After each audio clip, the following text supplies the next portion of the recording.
Hello, hope you are doing well and safe. In last video, part 1, we tried to make foundation to understand the requirements in detail part 2 video. We also tried to understand the meaning of four words establish, implement, maintain and continually improve because these words will help you to understand the requirements of any standard. I highly recommend you if you did not watch the part 1 video, please watch part 1 first and then part 2 video in which classes will be discussed in detail. Now we will move to the topic interpretation of clause 4.4 and their subclauses in detail.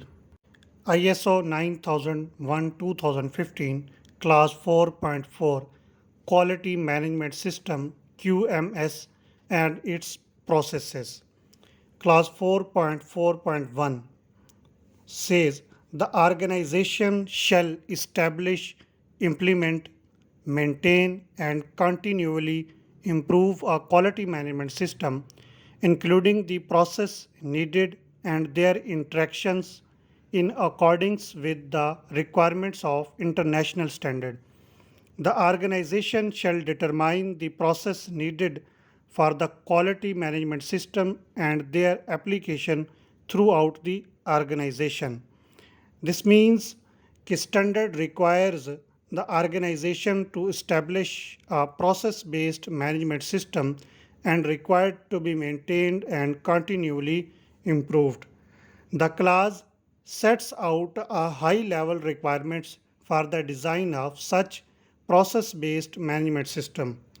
Interpretation of this clause in detail have already been done in part 1 video of this class. Please find the link of part 1 video in description. Now we move to the point A of class 4.4.1. Determine the inputs required and output expected from these processes. So, what are the processes? Process is a set of interrelated activities which transform inputs into outputs by employing some resources.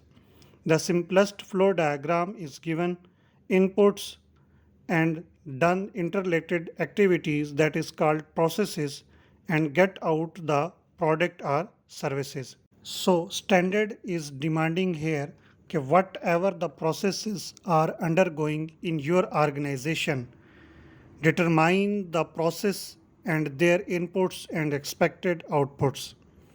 In general, processes fall into four groups: management process, support process, production or service processes, and customer focus. This is another example to understand the inputs, outputs, and processes.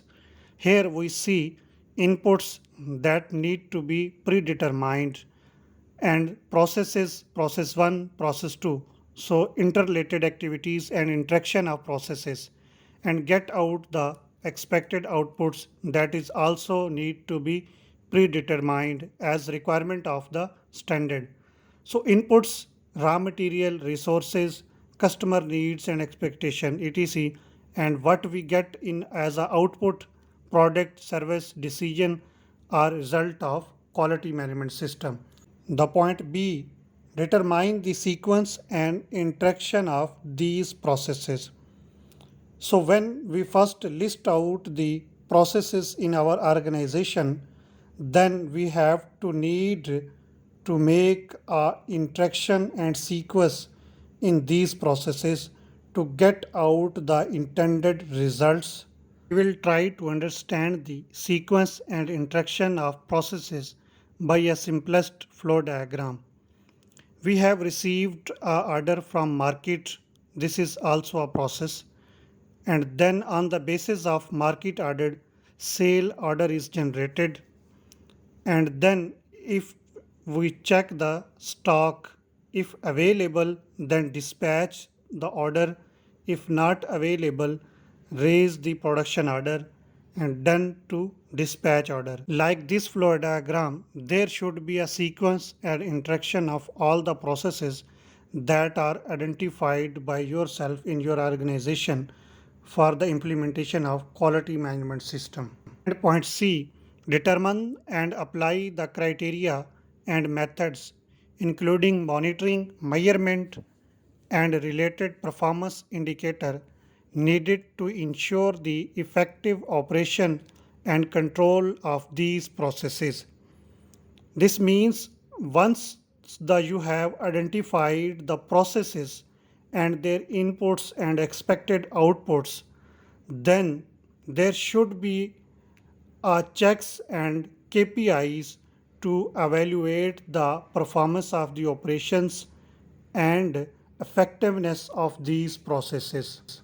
We try to understand this requirement by a simplest flow diagram, inputs, processes, and get outputs. So there should be monitoring parameters on the inputs. If we talk about raw material, so on inputs there should be a quality checks on the raw material, and then processes, then there should be operational parameters to evaluate the performance of the operations. And when we get out the product or service, then there should be a final checks on it to evaluate the product and its quality and the intended results. The point D, determine the resources needed for these processes and ensure their availability.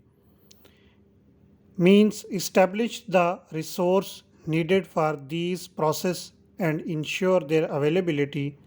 Resources can be human, plant, equipment, infrastructure, measurement equipment, finance, etc., and will be spread across the multiple departments. Resources needed to be planned, acquired, deployed, maintained, and where necessary, disposed of. Standards say once you have list out the all processes in your organization, then you should need to identify the resources that are required to maintain the process, to run the process, and ensure their availability. And we will try to understand this by a simplest block flow diagram. There is a organization, he plans a business, then resource planning needs to determine, then resource acquirement, resource like should be infrastructure, human, plant, etc. Then these human resource should be deployed and get the product or services. After that, then these services, human, plant, resource should be continue maintain, and when required these resources should be disposed of properly. And point E, assignment of responsibilities and authorities for these processes.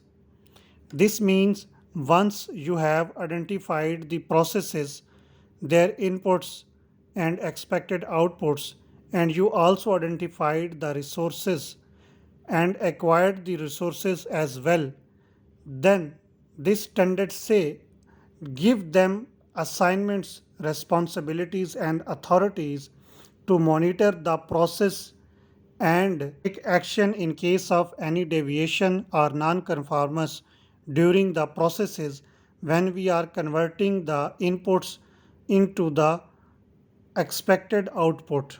Now, F point, address the risk and opportunities as determined in accordance with the requirement detailed in Article 6.1, action to address risk and opportunities.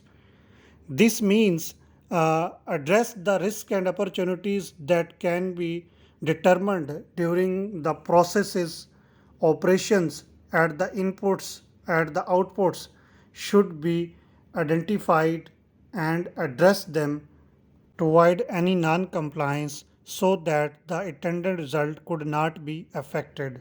Risks and opportunities also can be identified from the context of the organization, internal and external issues from interested parties, management processes, support process, production processes, service processes, customer processes, and suppliers. And risk level can be identified by using a simple 3x3 risk assessment matrix covering the probability and effect. And the point G is evaluate the processes and implement any changes needed to ensure that they achieve the intended result. This means you should evaluate your processes by the KPI and checks and then implement the changes to ensure the intended results achieved. The point H improve the processes and quality management system. This means continually improve the quality management system by evaluating the processes and implementing the changes that are needed to ensure the intended results. Now we will move to the next subclass 4.4.2 to extent necessary.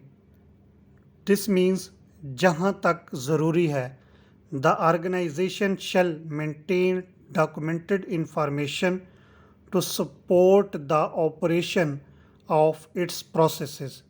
This means all the processes, all the KPI and checks and monitoring parameter should be written in somewhere that support the operation and its processes. And the point B, retain documented information to have confidence that the processes are being carried out as planned. This means whatever the process you have done, make sure the record should be available that can be traceable when required. All the information regarding the process, how it be carried out, work instructions, forms, procedures should be available as documented information and record also available. Thank you for watching the video. Please subscribe, like and share our videos. Thank you.